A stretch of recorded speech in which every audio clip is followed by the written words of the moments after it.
स्वागत है आप सभी का। आप देख रहे हैं इकोनॉमी टुडे और अब बात करते हैं आज के फोकस की।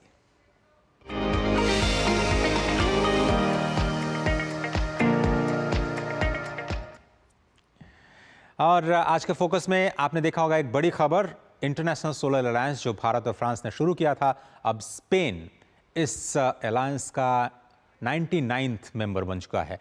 विदेश मंत्रालय के प्रवक्ता रणधीर जायसवाल ने कहा कि स्पेन ने नई दिल्ली में डिपॉजिटरी के प्रमुख विदेश मंत्रालय के संयुक्त सचिव अभिषेक सिंह के साथ स्पेन के राजदूत जोस मारिया रियादो डोमिंगवेज की बैठक के दौरान अंतर्राष्ट्रीय सौर गठबंधन का जो दस्तावेज है उसको समर्थन करने का दस्तावेज सौंप दिया। जो इंटरनेशनल सोलर अलायंस अपने सदस्य देशों में ऊर्जा पहुंचाने, ऊर्जा की सुरक्षा सुनिश्चित करने और ऊर्जा संक्रमण को चलाने के साधन के रूप में सौर ऊर्जा प्रौद्योगिकियों की बढ़ती तैनाती के लिए सहयोगी मंच है। इस संगठन का उद्देश्य जीवाश्म ईंधन जैसे ऊर्जा के गैर नवीकरणीय स्रोतों पर निर्भरता को कम करना है। अंतर्राष्ट्रीय सौर गठबंधन भारत और फ्रांस का संयुक्त प्रयास का परिणाम है।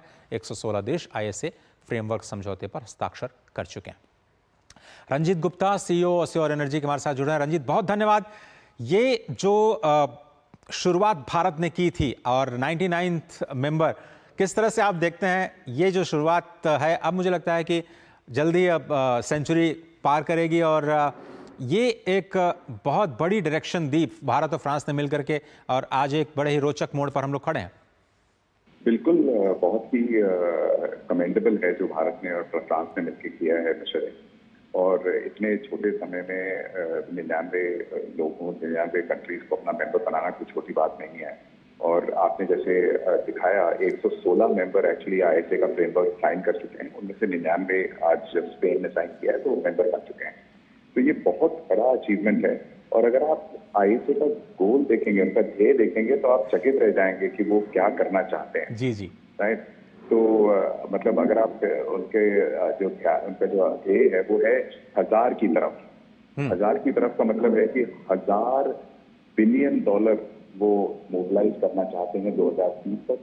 1000 मिलियन लोगों को सोलर से कनेक्ट करना चाहते हैं 2030 तक। 1000 गीगावाट सोलर बनाना चाहते हैं विभिन्न देशों में 2030 तक। और मतलब बहुत बड़ा लक्ष्य है। लेकिन रंजीत, भारत में भी मोदी जी कहते हैं कि नई सरकार आने के बाद में तो सबका बिजली का बिल 0 हो जाएगा, और वो भी फोकस सोलर पे ही आ रहा है। तो सोलर बहुत ज्यादा मुझे लगता है कि इमर्जिंग, क्या कहें उसको, एक नया सनराइज सेक्टर शायद हो सकता है, केवल अगर हम 2024-25 की बात करें तो। बिल्कुल सही बात है। और भारत में प्रधानमंत्री ने पहले ही कहा है कि हम 500 गीगावाट रिन्यूएबल एनर्जी 2030 तक करना चाहते हैं, जिसके लिए हर साल हमें करीब 50 गीगावाट सोलर और विंड लगाना है।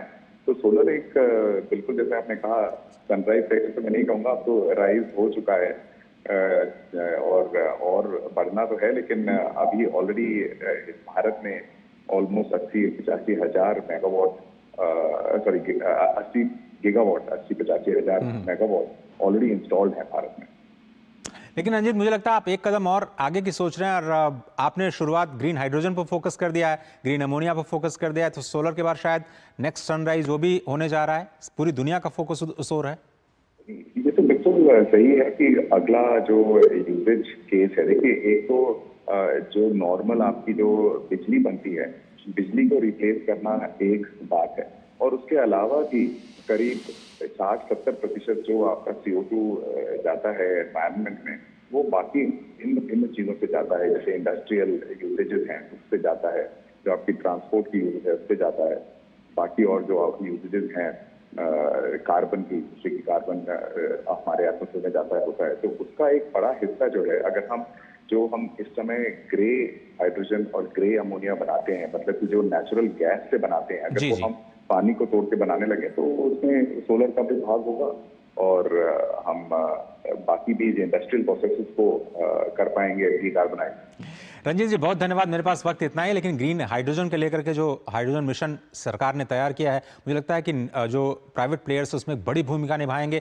आपको बहुत शुभकामनाएं भविष्य के लिए। बहुत बहुत धन्यवाद। तो आपने देखा कि किस तरह से जो न्यू इकोनॉमी है वो अब इमर्ज हो रही है और जो परंपरागत साधन है उसको साथ में लेते हुए कैसे नई तकनीक खासतौर पर एनर्जी सेक्टर में सोलर और ग्रीन हाइड्रोजन पर फोकस लगातार जारी है। तो फिलहाल इस खास कार्यक्रम में सिर्फ इतना ही, लेकिन ये जो इकॉनमी टुडे है, हमने आपको बताने की कोशिश की कि जो अलग अलग सेक्टर्स हैं वो किस तरह से कारोबार कर रहे हैं और कैसे भारतीय अर्थव्यवस्था में जो निवेशकों का रुझान है वो लगातार बढ़ता जा रहा है। तो इसी तरह की पॉजिटिव स्टोरीज के साथ हम आपके साथ जुड़ते रहेंगे। फिलहाल आज के लिए सिर्फ इतना ही। पूरी टीम को दीजिए इजाजत। नमस्कार।